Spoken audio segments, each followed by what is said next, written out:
windows or being like killed for reporting certain things. So I think that authoritative dictators in the world have a much more stringent control of the media over a populace than other democracies. But anyone who's living in a democracy that cares about the truth nowadays has possibly at one point in their time or in their lives had the wool pulled over their eyes, and they're not a fan of it either. So, like, I do not disagree with anything you said. I just don't see people just fall out of buildings. David, do you mind if I answer that? Yeah, go ahead. From Russia. Yeah, I am from Russia, right. so Okay. I'm very familiar with that. Dude, so I left, basically, I have my citizenship in Russia, but I have been living in the US for over 20 years, and I'm an American citizen as well. Let me tell you, people did not start to have heart attacks or committing suicide by firing 3 bullets into their own head or somehow falling out of windows in Russia right away. You have to remember Putin has been in power since 2000, right? So at the beginning, it was very similar. First thing that Putin did was cancel comics that were making fun of him. Sounds very familiar, isn't it? Then he went through war. Let's not forget, the Second Chechen War. It literally didn't, like, comparing it to the worst of the worst and how it is right now, I think is disingenuous because that's not how it started. It started out slow.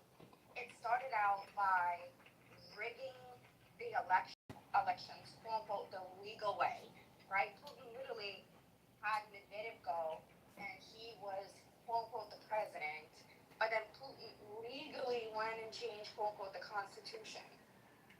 They pretended for a while, right, to do it the right way. And then when slowly but surely, after some time, that's like somebody said, boiling the frog, right? Very slow in a pot. Now, 20-some years later, 24 years later, yeah, now it's just wide open. We're just gonna assassinate people. We're not gonna even deny it, right? We're just gonna kind of be sarcastic about it. Yeah, the guy fell out of the window. I don't know, had an accident. Maybe he was drunk. But it didn't get there like it didn't happen overnight. Good job. Yeah, and this is happening, and what was happening with Putin in early 2000s, and I have lived through, and I know what it's like, and my family is still there, a lot of it, is exactly what's happening here with the press. With allowing oligarchs and people that are next to you, putting oligarchs in a position of power, putting their corporations and everybody else in a position of power.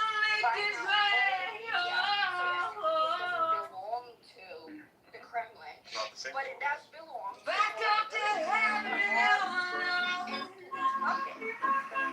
I'm gonna play something. Thanks, Regal. I just want to play something that most people do the billionaire arguments, the Nick Hanauer stuff, just for people that haven't heard it. Check it out. It is astounding how significantly one idea can shape a society and its policies. Consider this one. If taxes on the rich go up, job creation will go down. This idea is an article of faith for Republicans and seldom challenged by Democrats, and has indeed shaped much of the economic landscape. But sometimes the ideas that we are certain are true are dead wrong. Consider that for thousands of years, humans believed that the Earth was the center of the universe. It's not, and an astronomer who still believed that it was would do some pretty terrible astronomy. Likewise, a policymaker who believes that the rich are job creators and therefore should not be taxed will do equally terrible policy. I have started or helped start dozens of companies and lots of people, but if there was no one around who could afford to buy what we had to sell, all those companies and all those jobs would have evaporated. That's why I can say with confidence that rich people don't create jobs, nor do businesses large or small. Jobs are a consequence of a circle of life-like feedback loop between customers and businesses.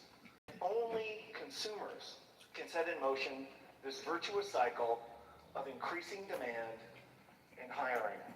In this sense, an ordinary consumer is more of a job creator than a capitalist like me.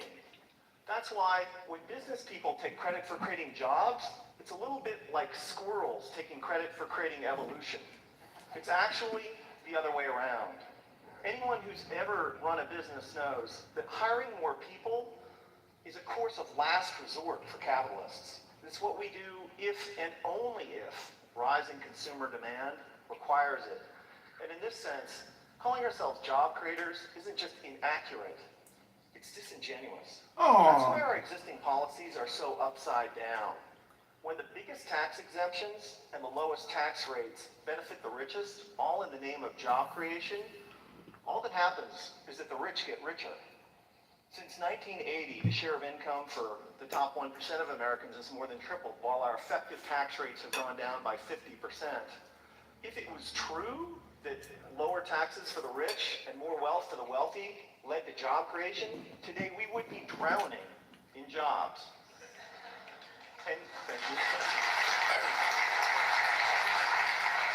And yet, unemployment and underemployment is at record highs.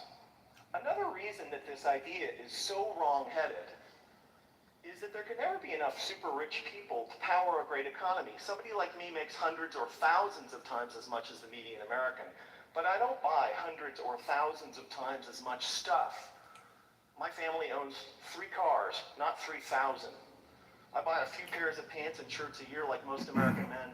Occasionally we go out to eat with friends. I can't buy enough of anything to make up for the fact that millions of unemployed and underemployed Americans can't buy any new cars, any clothes, or enjoy any meals out. Nor can I make up for the falling consumption of the vast majority of middle-class families that are barely squeaking by, burdened by spiraling costs and trapped by stagnant or declining wages. Here's an incredible fact. The typical American family still retains the same share of income that they did in 1970. They'd earn like $45,000 more a year. Imagine what our economy would be like if that were the case. Significant privileges have come to people like me, capitalists, for being perceived as job creators at the center of the economic universe, and the language and metaphors we use to defend the current economic and social arrangements is telling. It's a small jump from job creator to the creator. This language was not chosen by accident. And it's only honest to admit that when somebody like me calls themselves a job creator, we're not just describing how the economy works, but more particularly, we're making a claim on status and privileges that we deserve. Speaking of special privileges, the extraordinary differential between the 15% tax rate that capitalists pay on carried interest, dividends, and capital gains, and the 35% top marginal rate on work that ordinary Americans pay, is kind of hard to justify without a touch of deification. We've had it backwards for the last 30 years. Rich people like me don't create jobs. Jobs are a consequence of an ecosystemic feedback loop between customers and businesses. And when the middle class thrives, businesses grow and hire, and owners profit. That's why taxing the rich to pay for investments that benefit all is such a fantastic deal for the middle class and the rich. So ladies and gentlemen, it's an idea worth spreading. In a capitalist economy, the true job creators are middle class consumers. And taxing the rich to make investments that make the middle class grow and thrive is the single shrewdest thing we can do for the middle class, for the poor, and for the rich. Thank you. It is astounding how significantly one idea. Got scores of TED Talks, interviews. I've been listening to this guy for 15 years.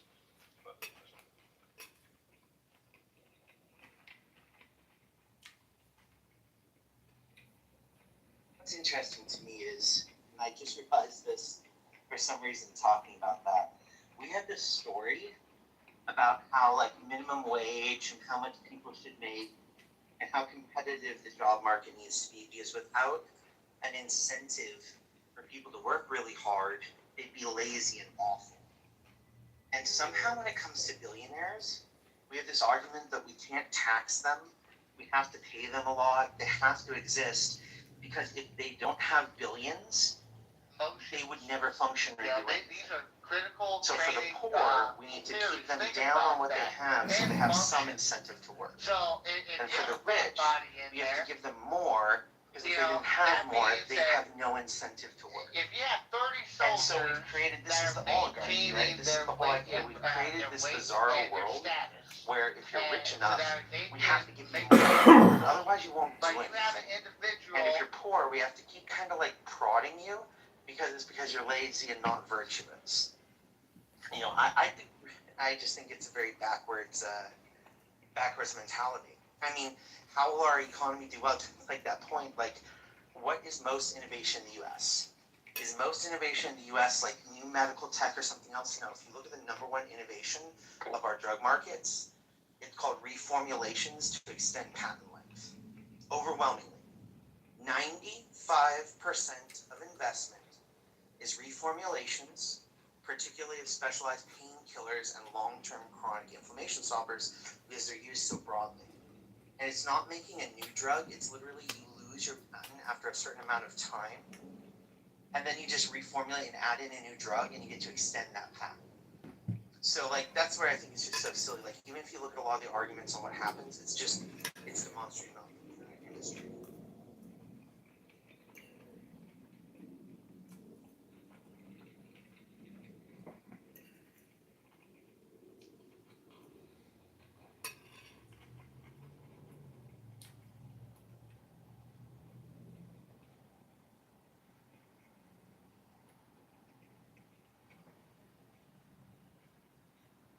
You're right. Time to play some pro. Yeah. It's pro.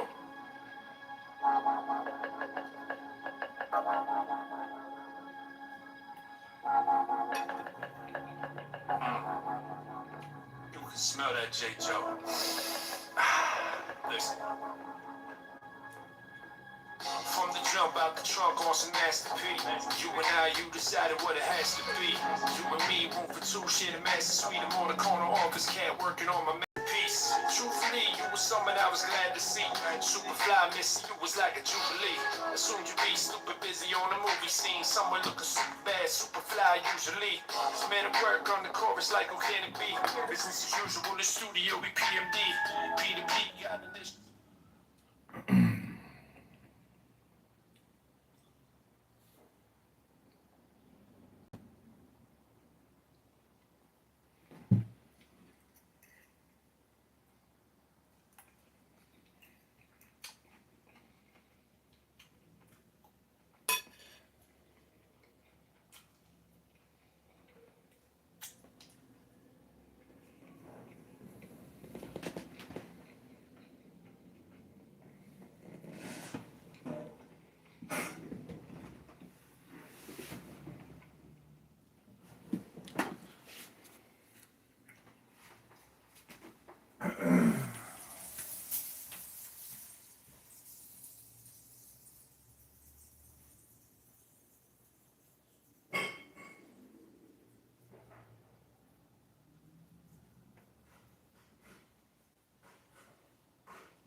Hello? Hello. Hello? How come you don't move into those stock rooms? Like, you kind of, you're in every single, like, other room. The moderators, I mean, they're moderators, bro. The moderator not really. No, I mean, it's fine. It's just, I'm not producing content about stock analysis. So, you know, I just not really interested in doing any kind of financial analysis work. Or what about just, like, doing the room recordings? Yeah, just really no value there for me. those spaces. Usually political, maybe some religious.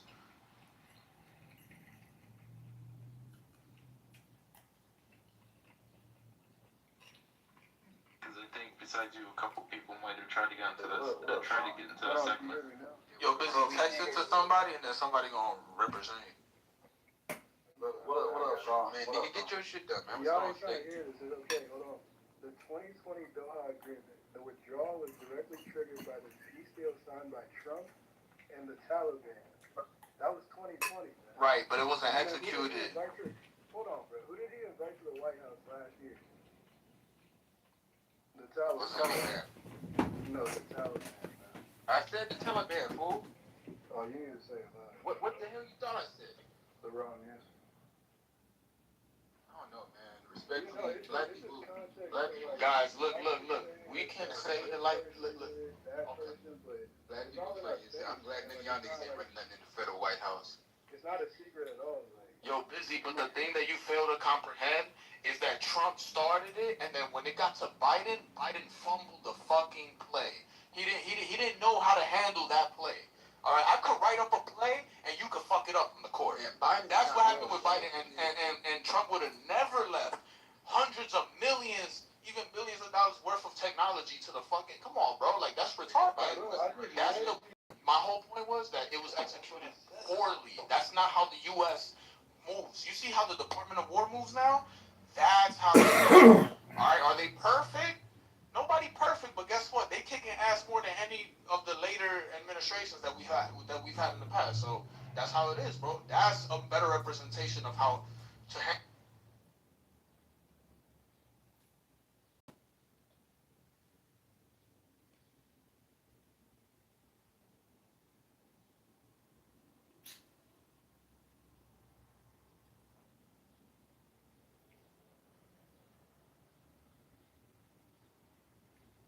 Because that motherfucker was definitely with mask.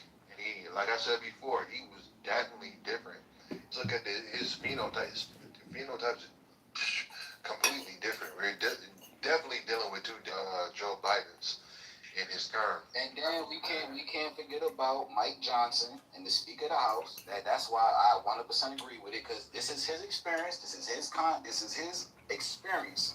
He could not get a hold about it for nothing, especially when it came to important shit they needed to discuss immediately. I'm not gonna get into it because you already heard me talk about this story plenty of times. And that meeting in the Oval Office was supposed to be him, but it wasn't. I believe it was Obama. It was so it was a couple other people. Kerry. Kind of yeah. It made him realize, and then he even asked him like, "Why'd you sign that?" And Biden was like, "Sign what?" Like, nigga was confused. Like, so yeah, that shows you like niggas under them strings for sure. Man, you like Mike Johnson? Man, everybody like Mike. We indifferent about these people, respectfully. It's about it's not like y'all love, you know what I mean, Trump or hate Biden, but yeah, we can be indifferent too. Right, we can be. Nah, yeah, that's true. That's true. But at the end of the day, man, if you're not in the stock market, you really a bitch. Whoa. Yeah, nigga, you really you're really behind. Because the stock market ran up again today. All the space stocks went up. All the electricity, nuclear stocks then shot up. All the defense contractors banging on their chests. All the renewable battery, all you Biden people, y'all was supposed to be in renewables in 2021, remember? Oh yeah, that's right. It failed in 2023. Then it shot right back up a year since Trump has been office. That's what I'm saying, man. Whoever that's don't have a call option, invest in stocks, or you got some real estate adjacency, or maybe some cryptos, I don't know what the fuck you doing. Yeah, just trade Just whatever. fighting, I guess. Trading, I got you, man. We're not talking about that right now. All this shit first into play, my man. Just mirror Trump's trade. Bro, all you want to do is talk about the Epstein files, busy. You don't even be with no facts. You just be making, you just be bringing like these conspiracy theory fucking points, and I hate even what that word means, well, the way y'all use it, because y'all misuse that fucking word. Bro, I didn't bring it up. Yes, you fucking did, nigga. That wasn't. This whole conversation stemmed from some of the shit you were talking about. That wasn't me, bro. Somebody said Biden's in there. I was.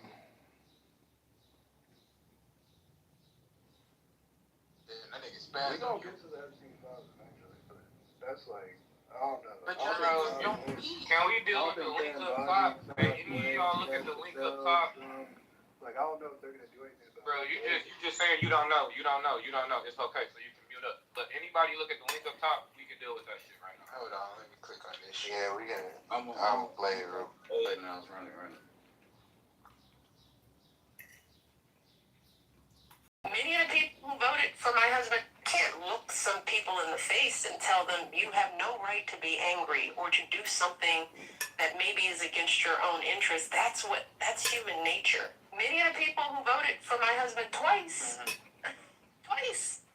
and I know that that's how they feel. It's like this isn't about anything other than we need something different for Donald Trump. Yeah, it's a lot of people. So you can't just pigeonhole them and say you just don't care and you're racist or whatever you're thinking. This is an act of, I don't know what else to do. I just wish we had more leaders that were figuring out how to do more for the middle class, for the working folks, because those are the folks who are drowning in this economy. It's not me anymore, but I know those folks. And they're good people. Bitches worth 100 and million. they don't have a way out. And that makes for bad. Can't look some people. Bad choices. Sounds like a cop out. Yeah, what do you think? It sounds like a cop out to me, what? I think you trying to get the middle of the bullshit, running that same narrative that nigga was saying earlier, because that ain't what homie said on camera. Like, I'll say it again because me and Melly had this conversation earlier. She did not say that the American people's finances isn't his concern. He said the American people's finances isn't his motivation behind his decision making in this war. Two completely fucking different statements. But maybe motherfuckers can't comprehend. And that's unfortunate for a motherfucker who's first lady, unless she clearly is running some propaganda narrative right now. But they running the play, big dog, because all this shit is a play. Like, the funniest thing about it is I ask people all the time, when did you realize that the economy was shit? 2025 or 2023? When it was actually in the shit. God, what? 2027? Before Obama got in office, motherfuckers realized this shit was shit. Wait, no, 07. 2027? You mean 07? 2007. 07, yeah. Oh, okay. Oh. I'm like, damn, nigga, that ain't even happy. But that's why I asked the question. My friend. I realized that the motherfucker was fucked up. Because the funniest thing about it is, I'm looking like, My friend. I look at the stock shit. I'm about to go into Gary Baumgarten's room on Anonymous. We can do the Mystery Science Theater 3000 commentary on their communist, socialist, liberal, Democrat leanings. Hello? Mess.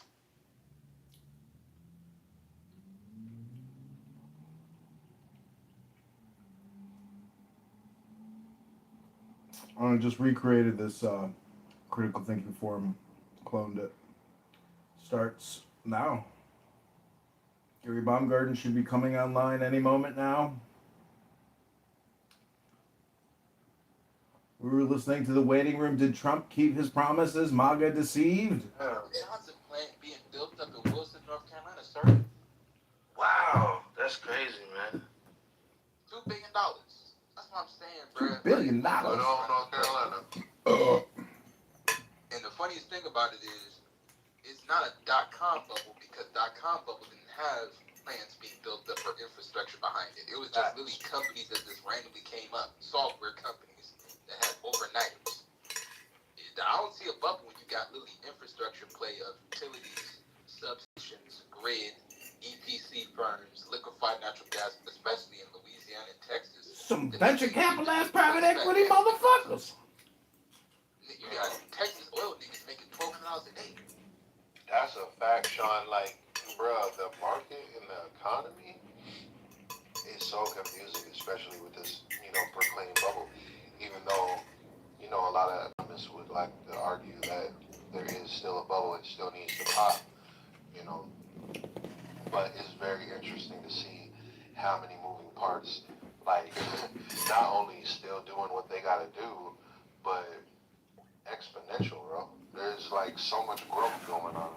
Yeah, man. Like I said, the money, and I'm telling you, man, they better hope that motherfuckers 401ks don't double in the next 24 months. They better hope that there ain't no new stock option millionaires, stock option billionaires, real estate developer billionaires off industrial. They better hope that people money's still fucked up.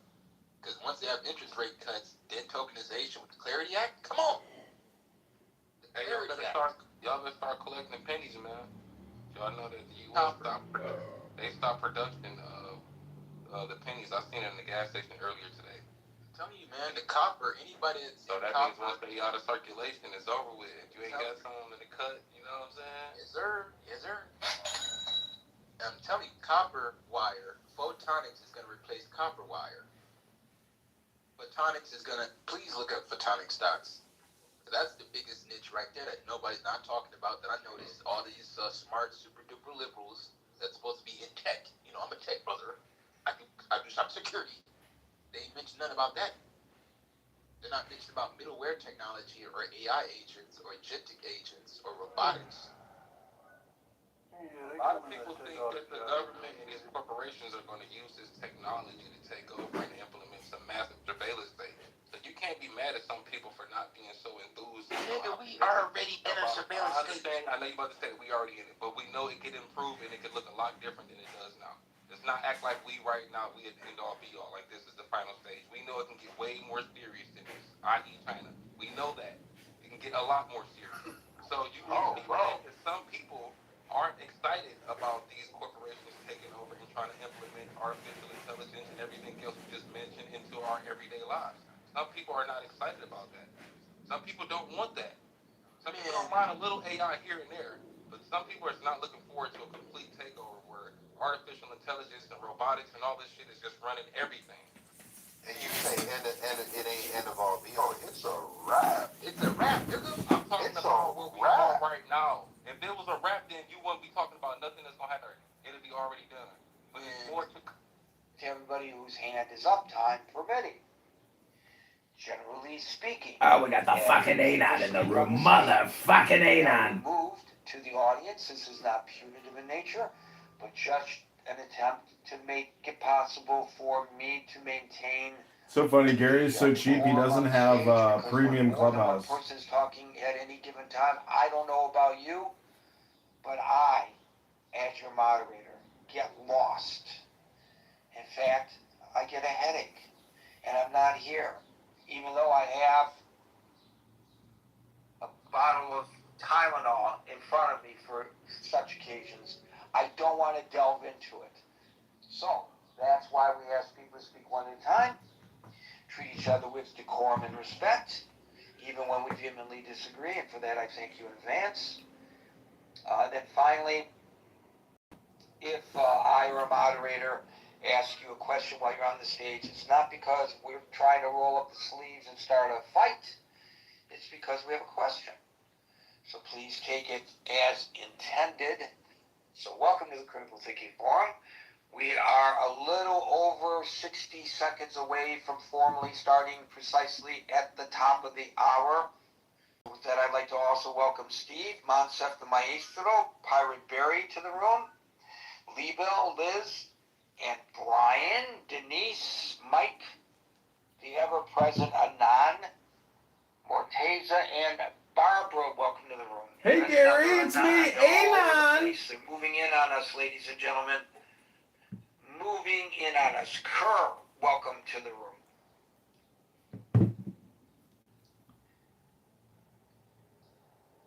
I'm actually going to read my 1, 2, 3, 4 paragraph posting that I put to Facebook and other social media about today's topic as the opening salvo. I'm telling you this in advance to give you fair warning that the opening salvo will probably be shorter than it usually is. So feel free to join Agent in. Thank God, Gary. Thank God. I will be Because you usually give me a headache, Gary, and I got a bottle of Tylenol here prepared for your opening monologue. Invite people up in mass any longer. No. I don't know how your weather is, but we finally got some good weather here. 79 degrees. Let's talk about the weather. Degrees. I actually went out and mowed my forest because it was overgrown, and the neighbors, I'm sure, were ready to call the homeowners association on me. And I thought at 79 degrees it would be difficult, but it wasn't. It was pretty easy, nice and breezy. And folks, we're now at the top of the hour. Welcome to the Critical Thinking Forum. We are here Monday through Friday from 5 o'clock New York time. Today's topic is, would no deal actually be better? And I don't know if we're close to a deal. Hey, Howard, welcome to the stage. I don't know if we're close to a deal. One thing I have noticed, and you probably have as well, for once the administration is really consistent on its public pronouncements. And in fact, this thing may really be at the critical stage because the president has been relatively cautious in his postings, and he is going to hold a cabinet meeting at Camp David. This is very unusual, so that they can get into the nitty-gritty of the negotiations. And I haven't been posting a lot about all these little missives from the various news organizations about where the negotiations are now and who's saying what and what their response is, because first of all, they probably don't really know. And secondly, this is a long, slow, tedious process. And thirdly, it is longer and slower and tedious because we are told that the Supreme Leader, current Ayatollah Khamenei, the son of the deceased Ayatollah Khamenei, who was said to have been severely wounded and said to have been taken to an undisclosed location for fear that he might be the next to be assassinated, has to forcefully approve every change, every proposed change, and then the messages are being delivered to him not electronically, they claim, but by courier. And it's a relay to protect him. So one courier takes it to another, who takes it to another, who takes it to another. I don't know how many couriers are in this blockchain before it finally reaches the Ayatollah, and then he either approves, makes changes, and then you have the return process. But one thing the administration has been very clear on lately is, this is what they've been saying: we're either going to have a deal, or if it isn't acceptable, we'll have no deal. Which seems to be kind of a weird thing to say, because obviously, either you're going to have a deal or you're not going to have a deal. But my point is that they've been very consistent. Now, most people, most pundits, most people who come up to the stage here today, and I think the sentiment on the stage is indicative of the body politic in the United States right now. People are hurting economically, so they want a deal. This is what I wrote on Facebook, X, and Substack the other day, that prompted, the other day meaning yesterday after he said it. And this is what I wrote, and then I'm going to turn it over to you for your commentary on the question. While everyone else really is hoping for it to go forward as is agreed by the John Bolton is not. Bolton hopes the negotiations fail. He argues that each day of the ceasefire represents a reprieve for the regime, giving them time to reconstitute its military strength. He also believes each day makes it less likely there will be a quick day of reckoning over control of the Strait of Hormuz. Bolton argues the United States and Israel had done extensive damage to the Iranian regime and that history will judge the ceasefire to be a colossal mistake. He wrote that yesterday, he said that yesterday during the top of the 6 o'clock newscast on CNN. And because I was going into work early because of the Memorial Day, my shift changed slightly. As I was waiting for the 6:18 train, I wrote this and I posted it. I posted it immediately after he Bolton's comments at 6 o'clock. On my way home, I started my car, was listening to CNN on Sirius XM satellite radio, and I heard Kimberly Dozier, their national security correspondent, being interviewed by the host of the hour, saying that, in actual fact, Bolton's comments are echoed by members of the national security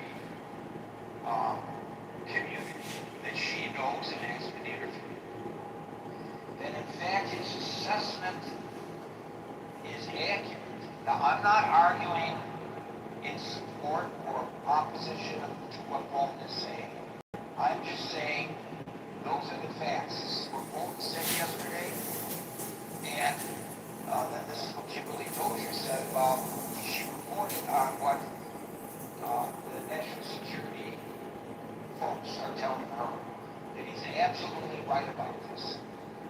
So I found it to be interesting, don't you? That Bolton is saying, no, America, you're wrong. A deal is horrible, and that if we continue on this trajectory, history will judge this as a colossal failure by the United States government. That they simply had the Iranian regime right where they wanted them, and then let up when they should not. And I suspect whether it was correct or incorrect what the president has been doing, it was because of the domestic pressures.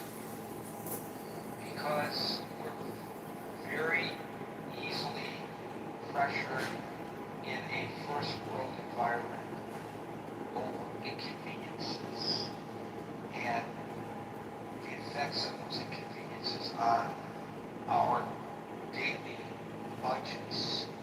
Whereas in third world nations, they're so used to it that they kind of laugh at us. Some of them do anyway. So with that introduction, and again, the question to sure is, would no deal actually be better, as Bolton suggests? I will start with Howard, followed by Marshall, and once again, folks, don't lose faith. Those of you who are raising your hand in the audience, I will get to you. Howard. Thanks, Gary. Hope everyone's having a great Tuesday. Yeah, Gary, honestly, I got to think a little bit more on this because there's no doubt we, as a country, the United States, with the current situation with Iran, we are in a quagmire. We're stuck in the mud.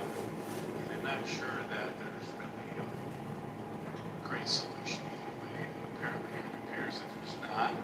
So, having a deal or not having a deal, I guess by not having a deal is more the current status quo, but it seems like things can flare up at any time. So, great question. I wish I had some better thoughts or initial insights on it, but I'm certainly interested to hear other perspectives and gain some learnings of this things.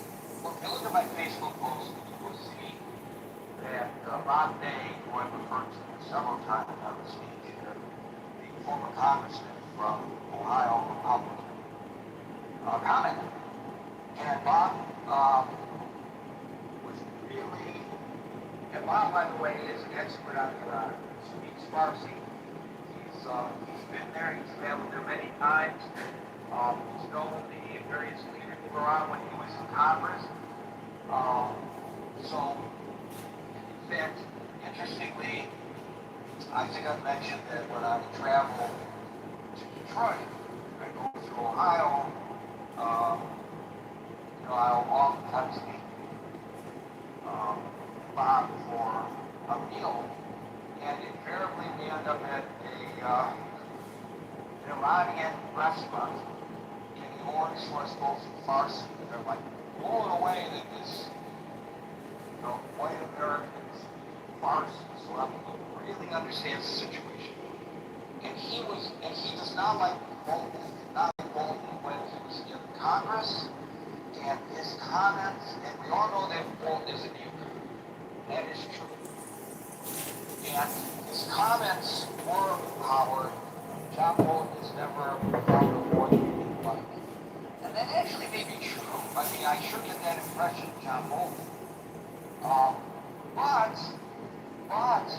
But what Bolton is saying, to your point, I think, Howard, is we are in a quagmire because we let up.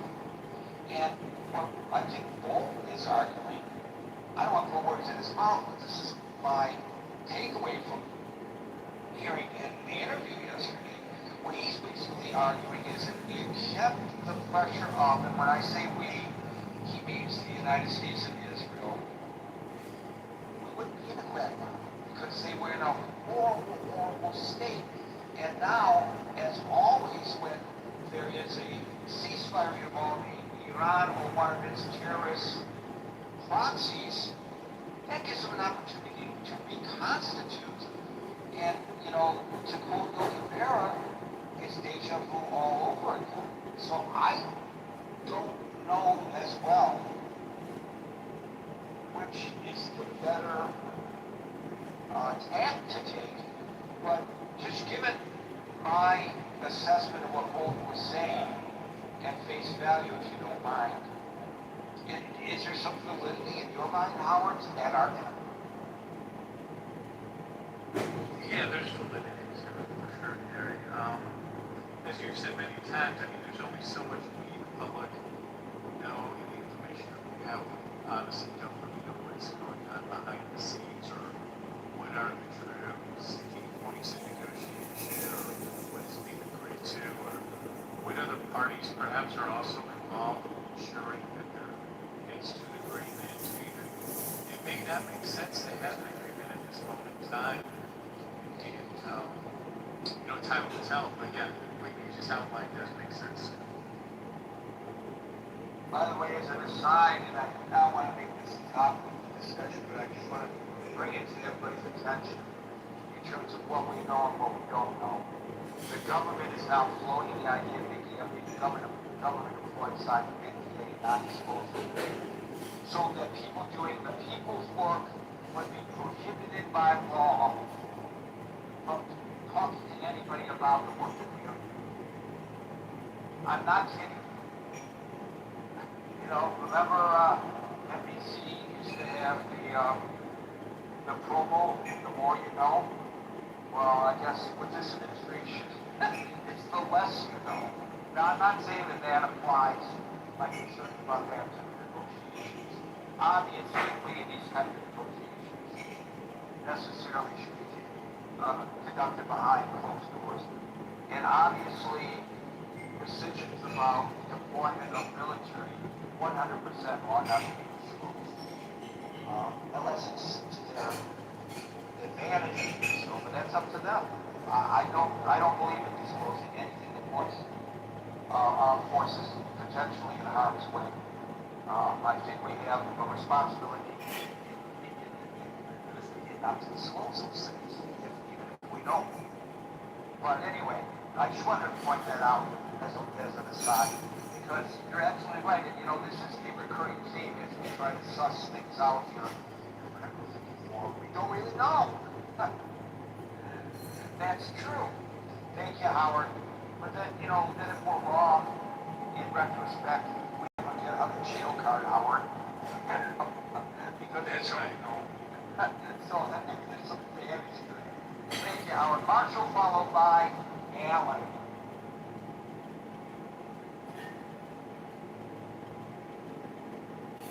Marshall. Mr. Marshall. This is, the children's show Where in the World is Carmen. It goes there, but what's it called? Where in the world is Marshall Rankin? No, I'm right here. Sorry. Hi. I was on the thought I was gone then. Yeah, I know what it is. You want a big build up, a big introduction. A big introduction? Oh, I know how you are. I know the game you're playing. I think it's better to have a deal than not have a deal. That way, when they bring it in, you can say, see, we told you they were going to do this. They're not worth their word. I think not having one just allows too much unsaid. So that's the basic synopsis of my thing.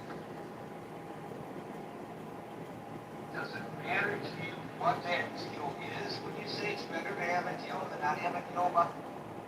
Yeah, it does. I mean, if it was a deal the United States accepted where it was like Iran's going to get a nuclear weapon and we're going to clear out the Middle East, yeah, I would prefer we not sign something like that. So, of course, in that present situation, that deal is not worth it. But one in which we get some of what we want, they get some of what they want, as long as, you know, the non-negotiables on each side are kind of respected, then I suppose it's worth making a deal. If you run and send us something that says, get the hell out of the Middle East, and oh, by the way, we're going to make nuclear bombs, then that's obviously not something the United States can possibly agree to. Thank you, Marshall. Alan, followed by Alyssa.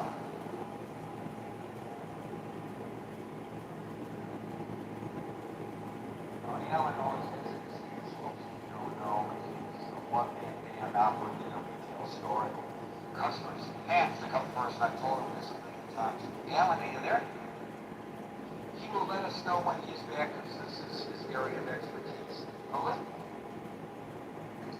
I agree with what you said, but also with what Marshall said, because I've watched, and this is all changed after the China visit.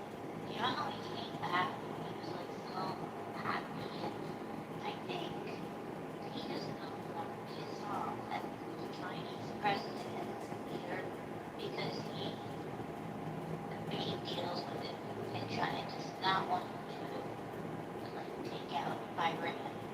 And in fact, because he's gone like radio silent. He's been like transparent about everything since he's been in office. And then all these retired generals that are still working for the Department of War, they're like, you cannot not negotiate with these people. It's impossible. They tried for years, and these are old generals that have been in battle with them. They said that it's not possible. Recently I watched some retired vice admiral from the Navy say like Trump's his strategy is forcing. You've been kicked out of that room, Hermes? You've been banned, huh? And Hope you don't get deported from Mexico, he said. and not negotiation. He's forcing that, not negotiation.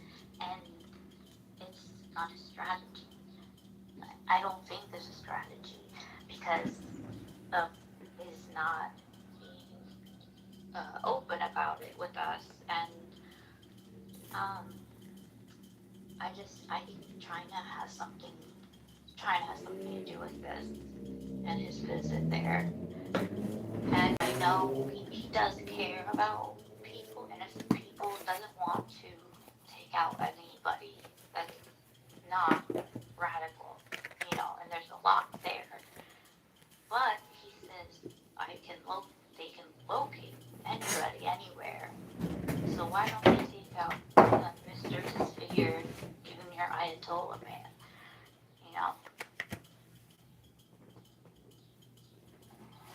Thank you for that, Alyssa. Now, New York is so important, a community that we named it twice.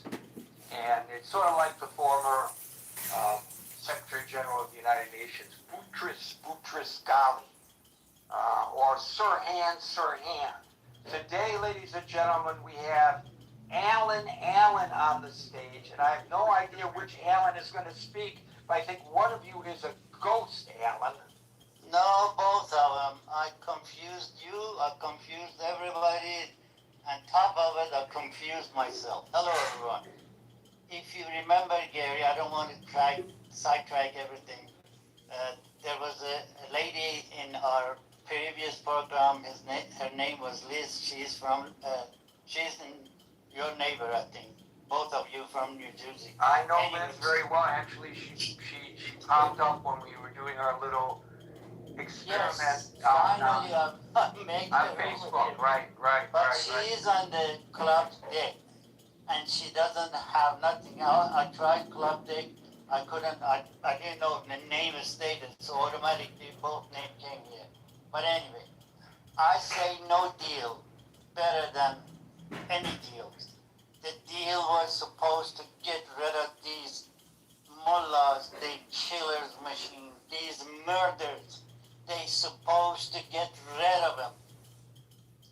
I'm speaking of at least behalf of 80 million Iranian, which they are extremely disappointed, heartbroken. They are still screaming, say we're not worried about the bombing, we're not worried about the Tomahawk bombing, we are worried about if this regime stays. And I don't know when the world is going to get it, but I'm sorry. The whole thing is tangled based on the money. Who makes this, who makes that, who makes money. And all the background, as far as most Iranian they know, they are trying to see who can take over Iran, regardless of what the situation is, who can take over and how much these outsiders can milk Iran for another 47 years, 43 years. And Iranian, they said enough is enough. Let us to be judge of ourselves. Let us to be control our destiny. Let us to go back to where we were and start from there and rebuild everything. Gary, you cannot deny this. Any situation. It's going to be 3-4 generations until Iran come back to 47 years ago. Not by today. It's not going to happen. It's not going to jump to today's situation. It's going to be 40, probably 3 generations. If you guys, I had 2 calls today. $500,000 When I left Iran, $1 was equal to 7 toman. Today, $1 is almost 198,000 toman. They paid $500,000 for a 1 gig internet. This is how they start making the money, because all the sanction, it breaks the back of this regime. And still the propaganda machine which they have, lots of them outside in the world, they are saying this, that, don't do this, don't do that. People are dying for it. They got paid for many years for a day like this. No deal. Get rid of this regime, or for another 47 years, the world, especially the Middle East, gonna pay a big price for it. I don't know in what language, and this is what it wasn't in my talk. It was the conversation I had with one of my old friends she lives very close to the place got hit yesterday. Last night they hit Bandar Abbas pretty good. They destroyed few ships. It was a successful attack, and she lives about 4 miles, 5 miles from the place. But she said nothing happened to us. Nothing. Nobody had any damage on the civilian, and only the ships got hit. The airport over there got hit, which was a success anyway. And then there was another friend in Tehran, and he's been in a bad situation for almost 6-7 months. They raided his home. They beat him. They hit him so bad. They kicked his balls so bad, and he is almost crippled. and now they said because of you didn't join the pray on, on the lunch pray, because he's a teacher at the school. So they cut his salary, they put him on the leave of absence, and he doesn't know what the hell he wants to do. He every once in a while he get on the, he get on the internet because only email people can communicate with the email. But that expensive things I told you for 1 gig or 2 gig, you have to pay almost $500,000 to, 1 million to man to just say to people, hey, I'm fine, we are fine, we are not hurt, and give a peace of mind to the family. Right? The contrast, Alan, it just shows that perspectives are so different. And I'm not being critical of the perspectives of people. I'm just saying the perspectives are so different. The president is under immense pressure right now to wrap this up because of the economic pain it's causing in the United States.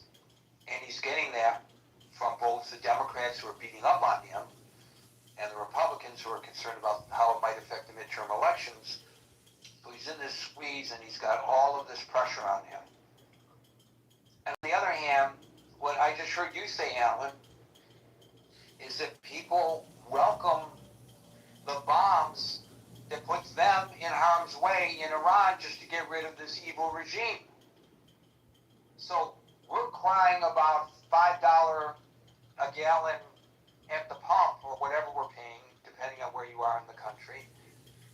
And they're complaining about a regime that's killing them to the point where they would accept the possibility that they might be martyred by an American or Israeli bomb designed to get rid of this regime. It's just mind-boggling, the contrast that you just presented to us.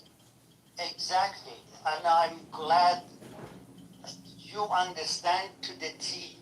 You nailed the situation so good. I don't think so I'll be able to explain like that in 100 years. As you said, it's a two perspective. One, it's hanging out by the thread for them life. They are ready to die because they said, enough is enough. We have two choices, either die or get rid of this regime. But over here, and you think the regime of Iran, they don't know, they have people, ears all over this country. They are reporting every second to them, and they're taking advantage of this situation. And that's the whole thing is, they said, I remember I was in the college, and when this regime came, people of Iran says, oh, don't worry, they leaving. Finally, they come up, they said, we didn't come in here as a guest, we are leaving. And they knew, and they know the system here is every 4 years. The next guy comes, the whole situation changed. We saw that. I don't need to explain to you guys. And my position, I understand both sides. I'm living in the same situation you guys live, and I'm hearing this stuff is over there. And to be honest with you, I'm getting torn apart. It looks like a two element grabbing me and it's splitting me from half. Well, you pay me a lot of money to be your spokesman, so that's why every dime of it is worth. It's worth every penny. Thank you. I'm available, folks, if you need me to speak on your behalf. There you go. There's a testimonial from Alan. Andrew, followed by Les. Good afternoon, Gary. I hope you had a good long weekend. It was okay. The weather sucked, but it's beautiful now. And you know what? I said before we started that I was out mowing the lawn. Mm-hmm. I actually enjoyed it because I was out in the sun for a little bit. It's nice. I almost took the show outside. I might still do it before we're done. I might just walk outside and do the rest of the show outside. It's so double. Do it from your balcony if you have one. Yeah. I wouldn't want to be a naysayer. I've been one, and that's a little bit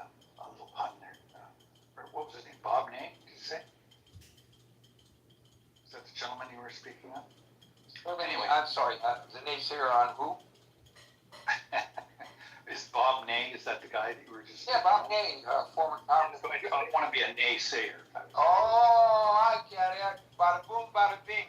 Yeah. Good one.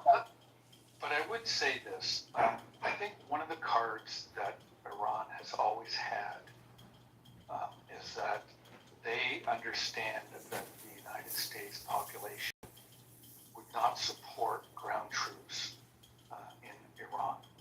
And that being the case, I don't know how long they could hold out with full blockade. Eventually you're going to run out of military targets in terms of bombing. Then what do you bomb? Then you start looking at civilian infrastructure, and that has a whole connotation in terms of war crimes, etc. So I think that's something that they've realized, that the only way that this could be successful for no terms, or terms that would be unconditional, would be for the United States to actually put boots on the ground. So I don't think there's a choice right now, and I don't know what kind of, we've seen, support coming in from Russia through the Caspian Sea, and I don't know what kind of ground routes are available on the west side or east side of Iran into Iran that would subvert any kind of sea blockade. But because I just don't know enough about that kind of stuff. However, I think the United States has to make a deal. It's not going to be the deal that they did have formerly, that Mr. Trump tore up. It's going to be more in Iran's favor. But short of going in with actual troops, I don't see how you could have no deal. You can't stay there forever in that Gulf, bobbing around in the sea. It costs too much. The United States population don't support this thing already. So I think Mr. Trump has found himself in a difficult position, one of his own making. I don't believe that they had an imminent threat to build and launch a nuclear weapon at this particular point in time. Whether or not that was a year down the road or how long, I don't know. But maybe that his insistence on doing it now, I think, was a mistake. But we shall see. But yeah, I think that's really the card that Iran is holding on to, short of going.